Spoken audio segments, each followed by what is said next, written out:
कि हमें हर बॉल पे छक्का नहीं लगाना है, हमें अपना एक परफेक्ट स्कोर बनाना जिससे कि हम इस एग्जाम को क्रैक कर सके ना। हेलो स्टूडेंट्स, मेरा नाम डॉक्टर गजेंद्र पुरोहित है। एक बहुत बड़ा कंफ्यूजन होता है CSIR नेट स्टूडेंट्स के लिए कि सर एग्जाम का जो पेपर होता है बहुत बड़ा होता है, सर 120 क्वेश्चंस आते हैं एग्जाम के अंदर, सर सिर्फ 3 घंटे मिलते हैं, सर कैसे हम करें? सर पार्ट ए के अंदर 20 क्वेश्चन है, पार्ट बी में 40 है, पार्ट सी में 60 क्वेश्चन है, सर बहुत ज्यादा टाइम लग जाता है, सर कितने क्वेश्चन हम करें कि हमारा नेट क्लियर हो जाए? तो यार आज मैं आपके सामने बताना चाह रहा हूं कि अगर आप जनरल एप्टीट्यूड के कितने क्वेश्चन करें और पार्ट बी और पार्ट सी में से कितने करें कि आप अपना नेट JRF बहुत इजीली कर सकते हैं। तो देखिए सुन, आज मैं आपके सामने जो टॉपिक कवर करने वाला हूं एग्जाम पैटर्न को लेके, मार्क्स डिस्ट्रीब्यूशन को लेके, मैक्सिमम नंबर ऑफ कितने क्वेश्चन आपको अटेंड करने चाहिए, केस 1 और केस 2 दो डिस्कस करूंगा आपके सामने। और अगर दोनों केस यहां पे जो है वो ऐसे हैं कि अगर आप इतना कर लेते हैं तो यार आप CSIR नेट JRF या नेट तो कम से कम आप आराम से क्लियर कर सकते हैं। जो हुआ है नेट को लेके कि यार बहुत टफ एग्जाम है, इसको क्लियर नहीं किया जा सकता है, मैं आपका सोच यहां पे चेंज करूंगा। अगर आपका सोच चेंज होता है तो प्लीज कमेंट करके जरूर बताइए। तो सुन देखते हैं 1 बाय 1। सुन पहले पैटर्न के बारे में बात करते हैं। CSIR नेट में 120 क्वेश्चंस आते हैं, 200 मार्क्स के आते हैं, 3 घंटे का यहां पे पेपर होता है। पार्ट ए में जनरल एप्टीट्यूड पूछा जाता है, पार्ट बी और पार्ट सी जो होता है वो सब्जेक्ट से रिलेटेड होता है, जहां पर पार्ट बी में मल्टीपल चॉइस क्वेश्चन आते हैं और पार्ट सी में मल्टीपल सेलेक्ट क्वेश्चन आते हैं और एक कंप्यूटर बेस्ड पेपर होता है। ये सब आप जानते हैं, तो यार ज्यादा मैं आपका टाइम खराब नहीं करूंगा। इसमें बात करते हैं जो हमारे पास जनरल एप्टीट्यूड होता है उसके अंदर 20 क्वेश्चन आपको करने होते हैं। हर क्वेश्चन 2 मार्क्स का होता है, नेगेटिव मार्किंग यहां पे होती है। इसमें पार्ट बी है जहां पर 40 क्वेश्चन आपको करने होते हैं, यहां पे हर करेक्ट क्वेश्चन पे आपको 3 मार्क्स मिलता है, यहां भी नेगेटिव मार्किंग होती है। पार्ट सी की बात करी जाए तो 60 क्वेश्चन आते हैं। सुन यहां पे आपको हर सही करेक्ट क्वेश्चन पे आपको 4.75 मार्क्स मिलते हैं और यहां पे कोई नेगेटिव मार्किंग नहीं होती। पर यहां पे ध्यान देने की जरूरत है कि ये MSQ that is multiple select question है। अगर आपके 2 ऑप्शन करेक्ट है तो यार दोनों करेक्ट करना जरूरी है। अगर आपने एक करेक्ट किया और दूसरे को करेक्ट नहीं किया तो यार यहां पे आपको मार्क्स नहीं मिलेगा, पर आपको नेगेटिव मार्क्स भी यहां पे नहीं मिलेगा, है ना, 0 मार्क्स मिलेगा, राइट। करेक्ट कर लिए तो 4.75 मिल जाएगा। सुन टोटल क्वेश्चन 120 आते हैं और मार्क्स यहां पे क्या होते हैं, 200 होते हैं। अब बात करते हैं कि अगर सर मुझे नेट क्लियर करना है तो यार मेरे को कितने नंबर चाहिए। सुन अगर आप नेट JRF करना चाह रहे तो आपका मार्क्स 100 से ऊपर होना चाहिए। अगर इतना है तो आप आराम से यहां पे इस एग्जाम को कर सकते हैं। ये जनरल कैटेगरी की बात कर रहा हूं। सुन SC ST और OBC के लिए थोड़ा सा कम होता है। बात करेंगे यहां पे यार हमारे पास जो टोटल क्वेश्चन आते हैं वो 20 आते हैं पार्ट ए के अंदर, मतलब जनरल एप्टीट्यूड के 20 क्वेश्चन पूछे जाते हैं और आपको एग्जाम में सिर्फ 15 करने होते हैं। पार्ट बी में 40 क्वेश्चन आते हैं और आपको सिर्फ 25 करने होते हैं। पार्ट सी में 60 क्वेश्चन आते हैं, आपको सिर्फ 20 करने होते हैं। तो टोटल देखा जाए तो 120 क्वेश्चन आते हैं और आपको करने होते हैं 60, मतलब 50% की चॉइस तो आपको यहां पे मिल गई, है ना। अब बात करते हैं सुन यहां पे आगे। सुन मैं आपके सामने 2 केस डिस्कस करूंगा कि आप कितने क्वेश्चन अटेंड करें कि आपका नेट JRF क्लियर हो जाए। तो पहला केस आपके सामने डिस्कस करता हूं। जनरल एप्टीट्यूड में 20 क्वेश्चन आता है, अगर आपके 10 सही हो गए, 10 क्वेश्चन है ना, 20 में से 10 सही कर दो, है ना।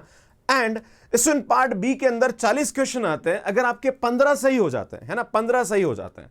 एंड पार्ट सी में 60 क्वेश्चन आते हैं, उसमें से सिर्फ 10 क्वेश्चन सही कर दो, मतलब टोटल आप यहां पे क्वेश्चन सही करेंगे 35, है ना, जिसमें सब्जेक्ट के 25 क्वेश्चन होंगे और 10 क्वेश्चन जनरल एप्टीट्यूड के होंगे।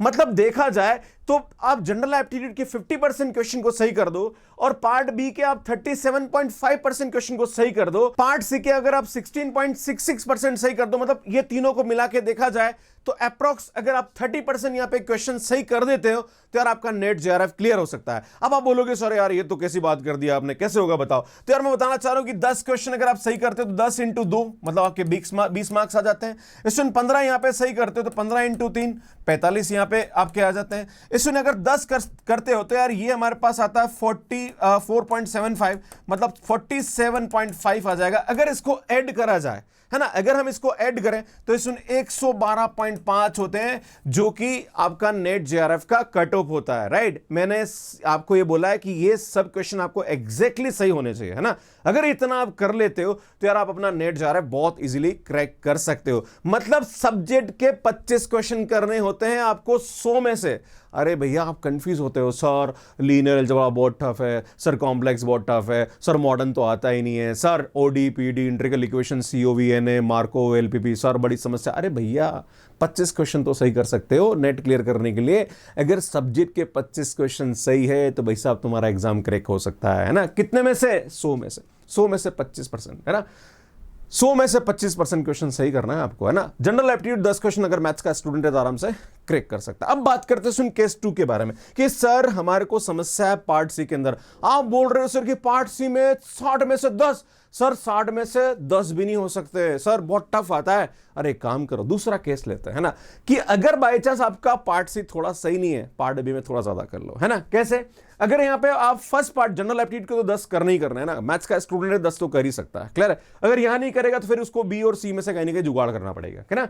इसमें अगर हम बात करें पार्ट बी में तो यहां पे 17 क्वेश्चन करो और पार्ट सी में 8 करो, तो यार ये भी आपका अराउंड 110 मार्क्स के आसपास स्कोर होता है। और ये भी अगर कैलकुलेशन देखी जाए तो अराउंड 30% के आसपास आपकी कैलकुलेशन होती है। नेट क्लियर करना कोई ज्यादा बड़ा टफ गेम नहीं है, बस आपके दिमाग में जो एक वो हुआ है ना, जो डर है ना, उसको निकाल दीजिए।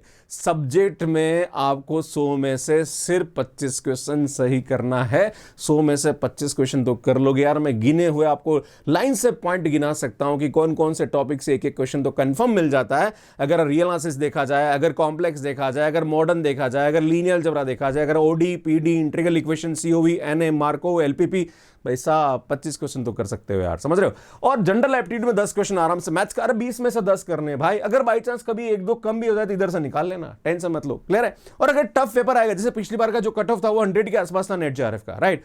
ये तो मैं 110 की बात बता रहा हूं। अगर कुछ एक दो क्वेश्चन कम भी हो गए तो परेशान होने की जरूरत नहीं है, क्लियर है। तो सीएसआईआर नेट क्लियर करना is not an a big deal. पहले दिमाग में से डर निकाल लो, कॉन्फिडेंस लेके आओ, आप आराम से इस एग्जाम को क्रैक कर सकते हो। इसमें बात करी जाए T20 की, तो T20 के अंदर 20 ओवर होते हैं और 20 ओवर में 120 बॉलें होती है। और अगर हर बॉल पे छक्का मारा जाए तो 1272 मतलब 720 रन बना सकते हैं। पर कोई टीम 720 नहीं बनाती है ना।